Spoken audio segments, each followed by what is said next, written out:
afternoon. Thank you so much for being here.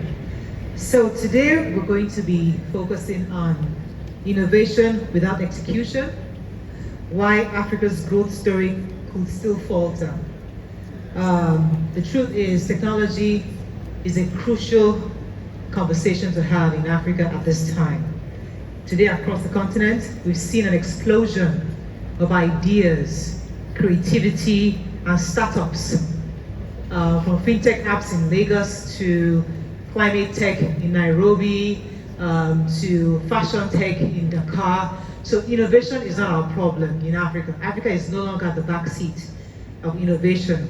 However, the uncomfortable issue is in the face of so much innovation, how come we haven't been able to scale?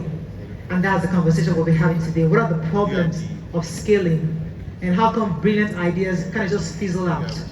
What is the issue of innovation? The problem we have today is execution. And what's causing the problem with execution? Is it policy? Is it mindset? Is it capital? Is it the way we see technology? And that's what we'll be unpacking in the next 25 minutes with our special guest today, who is the co-founder of Trans-Sahara Investment Corporation. Please give an applause as I welcome Malam Kyari Abba Bukar. Welcome very much, sir. Good to have you. Before I go into the core of what you do, which is investment capital, what are your general thoughts on the issue of innovation in Africa, and why do you think we haven't been able to scale? I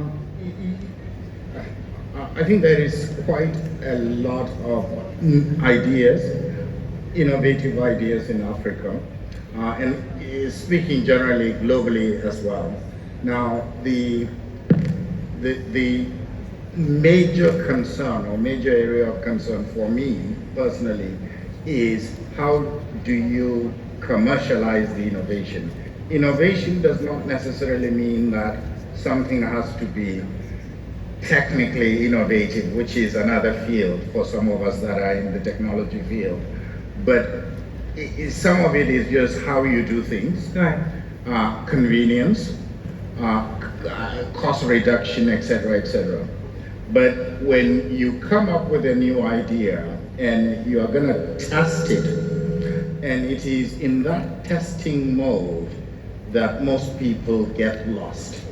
Either you do not have enough capital, or you do not have the grit to execute. Now, in most instances, what you find is that people begin to think too much of themselves, and they are so fixated internally rather than do what I call disciplined experimentation. Get a small set, try it out, and then as you prove your concept, then you need to begin to grow.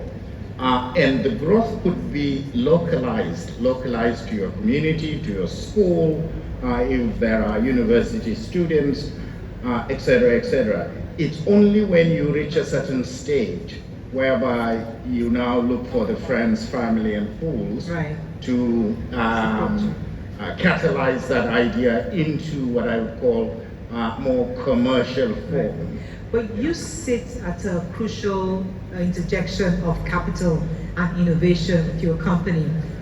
Why do you think investors hesitate to back African innovations? I think it is incumbent on all of us to make what I call the high net worth individuals and entities be aware of the path or the trajectory of investing in startups.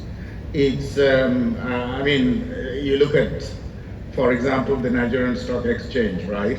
They would not list a company unless you have 5 years of profitability, etc. There's so many constraints that has changed over the years, even in the US. Right. The reason why NASDAQ was created was because the NYSE was too conservative in its listing requirements. Right. So what we need to do is for us to raise the awareness of high net worth individuals angel investors, because the ground has to be softened by somebody.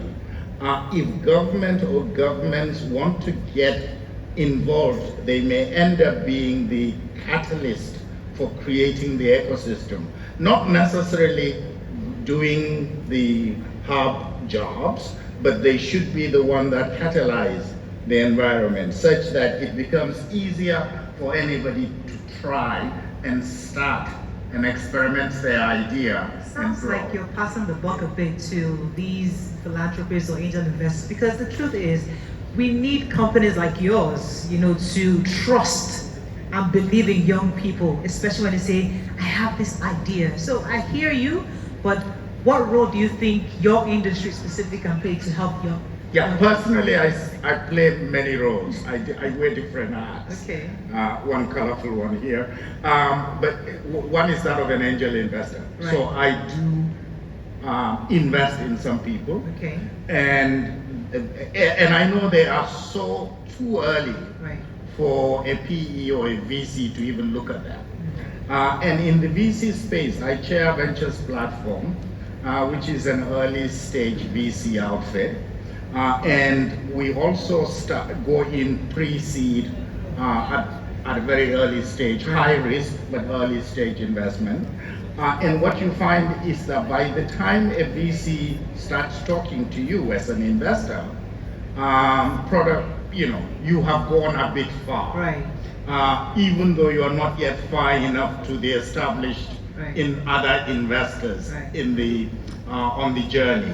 But the early part where it's your money, friends, family, and then some of us fools, that's quite early stage. And that's where many companies die, Right. in all honesty. So it's more like, 100 start, Right. and chances are that maybe 15, 10 Okay. would come to that pre-seed stage. Okay, so in your experience, what would you say is one of the biggest execution-related red flags you see startups go through? Because young people come in every day with ideas, but they never see those red flags or those bumps on the way. Quite a number. One is actually even the business model.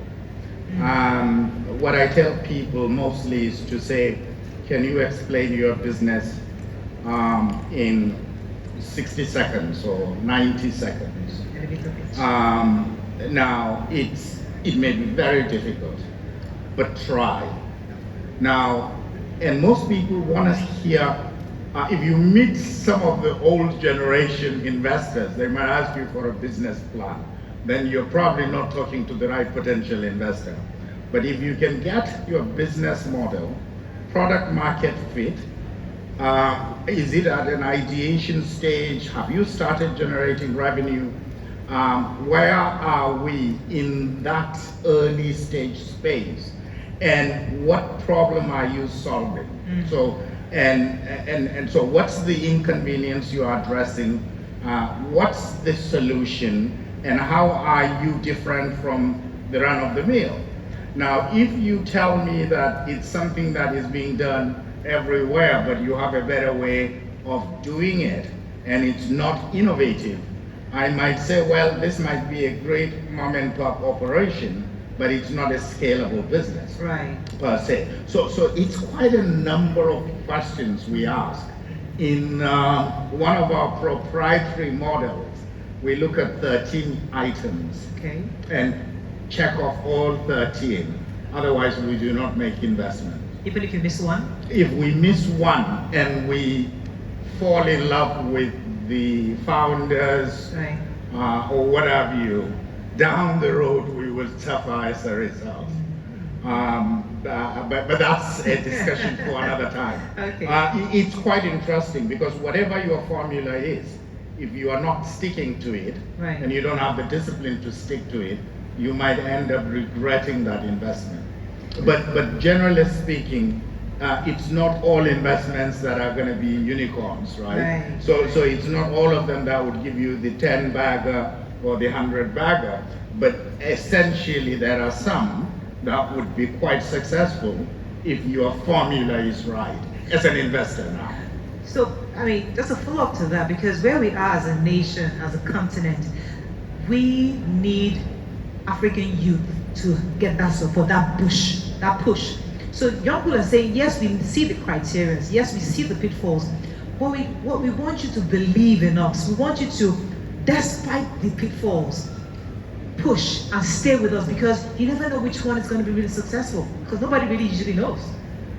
Indeed. I think there is something that I always joke about, and we're just so lucky to be placed just right somewhere along the equator. The temperatures do not go to extremes. Natural disasters do not happen. Maybe that's the reason why we were complacent when it comes to innovative approach to offering convenience. But look at what has happened in the mobile space. Look at what has happened in fintech space. There are many solutions that actually came out of the continent, and then of course the scaling part might be too slow in terms of growth, where you hear all kinds of stories elsewhere. Right. But and if you look at the sun and what solar energy is, shouldn't that have been invented in Africa? I mean, it's natural to just extend from what you have to what you want to achieve with what you have. And there are many ways of solving problems. My background is in nuclear engineering. I don't think I will have a job as a nuclear engineer in Nigeria. So you have to look for ways of stretching yourself, applying what you have learned or innovation that you have in your field into other fields, and those have resulted in many things. Right. Yeah. Okay. Let's move to government a bit, because there's nothing we can do without policy. Policy is crucial. So what do you think, what kind of policies or structural reforms do you believe would immediately enhance execution capacity across these sectors? I believe that government policies need to be one, just as I mentioned earlier, to be catalytic. And that is that government shouldn't be jumping in and out of different policy ideas, or but they should look at a few, just 2 or 3. One, I like what Chile did with Chile Startup. Chile, some 15 or so years ago, started by creating a fund whereby they were attracting startups into an ecosystem in the country. And they dedicated about $5 million the first 5 years. Every year, they were putting in $5 million. And they were attracting people from outside as well as local. And by co-creating an ecosystem, over time, it became one of the best examples of startup ecosystem in the world, which many other countries copy, whether it is UAE, Malaysia, Indonesia. Many of these countries copied the Chile startup model. And I had also espoused that here. Unfortunately, we have too many noises in the marketplace. We were also lucky to have a Minister of Digital Economy that was also a co-creation hub founder.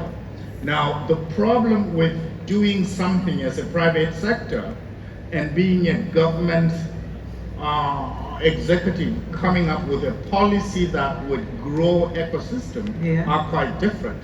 So you need the expertise of similar people, similar examples. These are not, they're not new. Many other countries have done it, and they've done it successfully. Whether it is in terms of incentives, outright grants, or pockets of clusters that we deliberately invest in. And by the way, these are not things that would become successful overnight. We have to be patient enough, persistent enough to continually iterate and improve upon it, and down the road people will come and appreciate the policy Right. of creating a startup ecosystem. So I hear that, but there's always a disconnect between policy and the people. Yeah. Because a lot of Nigerian young people don't really trust government policy. These policies sound great on paper. I mean, I was in China recently, and when I was hearing about the story of how the innovative path of China over the years, and I thought to myself, it's just very recent. This China we celebrate today was quite recent. And I'm thinking, how do we go from getting these great policy ideas, this ideation, connecting with young people who are here listening, tapping into it? We saw during Jonathan's period, he tried this U-Wing. Young people that applied, some did, some got the money, some didn't use the money for the businesses, some did for other things. So there's always that disconnect. So policies are great, but how do we ensure that young people actually take advantage of it and use it, and then we get those projections to be actually accurate in future?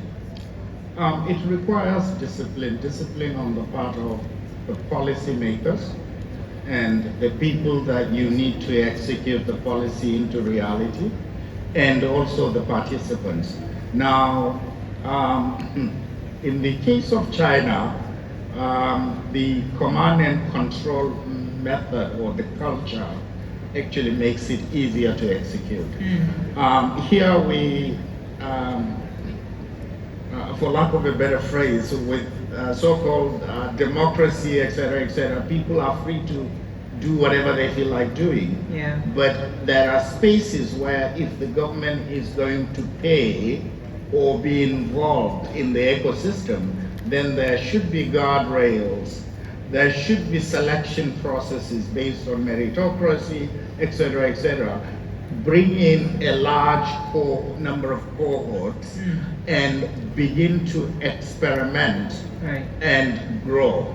The other is for government itself to come up with problems that the country has and begin to create clusters of what I would call solutions hub or hubs. That would basically means that grants would come in and people that are willing to volunteer and work on it, like research universities, for example, and commercialize the ideas or the solutions, and then bring in investors to follow through. Now, if that were to be done continental-wide or regional, ECOWAS, East Africa Community, etc., then there would be, for lack of a better phrase, cheaper way or more value, high value way of creating those clusters and begin to create innovative or research parks or research centers that could begin to be the catalyst in the innovative journey for the continent. So, I mean, you talked about following through, because there's so many ideas. I mean, we are not bereft of ideas in this country, especially in this continent. And I know a lot of young people are seeing the opportunities. But do you think there's a problem of too many ideas, too little follow through in the African entrepreneurship space, and how can we fix that? One of the fundamental issues, I don't know about other countries on the continent, but bringing it home to Nigeria, is that we will start something and we stop. Yeah. So again, that requires that persistence and discipline of execution, and certain things, giving birth is not an overnight thing. It takes time. And it's not just a matter of time, but eating right and exercising and doing so many things all at once and consistently doing it. And in most instances, when you do one thing, the result is not immediate. Right. So it's not there is no instant gratification when you want to build a continent. You have to believe in the plan and execute and stay disciplined in that execution, and over a period of time, results begin to show. Then people would say it's a miracle. It never is a miracle. Yeah. Interesting, thank you so much. So in your view, what can Africa learn from emerging markets that have moved from ideas to consistent delivery of value. What can we learn? Sorry? And so, in your own view, Yeah. what can we learn from other emerging markets? When I say emerging markets, countries like Rwanda, countries who are actually working towards some sort of change. They've moved from the idea, the concept, to implementation. Not just Rwanda, other countries are moving forward. What do you think we can learn from these countries? What can be learned is that there is usually a North Star, a vision that these countries fix their sight on and select the best or the best available to be the executioners or executors, and they continue. The support they get is not just verbal, but it shows throughout. Funny enough, last week I was in Kigali, and at one of the museums, the president was there. Somebody said that every year on that date, he shows up. Wow. And this is the 31st year, meaning that, of course, he had not been in power for 31 years, but it basically shows that it is something that is sober, that the country needs to feel and not forget about. Exactly. So essentially, in anything you do, there has to be a DNA of execution, persistence, and in some instances, the leadership has to demonstrate that by also showing up for it. So it's so the following up and following through is one. The two is that you should show to the citizens that you mean it. Right. And that basically means you also show up. Somebody else should not come in as a proxy to read a speech and walk away. You gotta demonstrate that it's something that matters to the life of the nation. So those are a few lessons that one can pick from the other emerging markets. That I think is really profound. Let's come back to the issue of money, because everybody's here saying you are the co-founder of Trans-Sahara Investment Corporation. So if you have $1 million today to give, what kind of innovative concepts are you willing to invest in? Or what areas would you say someone like you is interested in investing in? The easy ones, everybody is doing it, so I'm not going to talk about fintech. I would rather look for actually things that are larger impact, and whether it's health, technology, something to do with the environment. I also happen to sit on the board of Development Bank of Nigeria as an independent non-executive director. I see that the target of that bank is MSMEs, micro, small, and medium enterprises. And we actually, through just anecdotal story, you see how a small amount of money can transform a family or a community. And I think that aspect of investment space is missing here in Nigeria. Maybe in other parts of Africa it has picked up, but I've seen it successful in Asia. I happen to be the West Africa chairman of Africa Venture Philanthropy Alliance, which originally was started in Europe and Asia, and we are trying to establish one in Africa. And the whole idea is to bring in the two things, impact and return, and see how you can actually do CSR and other things, just like the venture capital funds have been managed to bring in investors' money. So if I were to invest, I would be looking at more emphasis on impact, and also at the same time be mindful of the return that you are going to get from other people's money that you've collected. Thank you very much. Thank you so much. I think we can wrap up on this note. We'll be speaking with the co-founder of Trans-Sahara Investment Corporation, Malam Kyari Bukar. Thank you very much for joining us. I hope you enjoyed this conversation, and please give a round of applause to our guests. Thank you very much.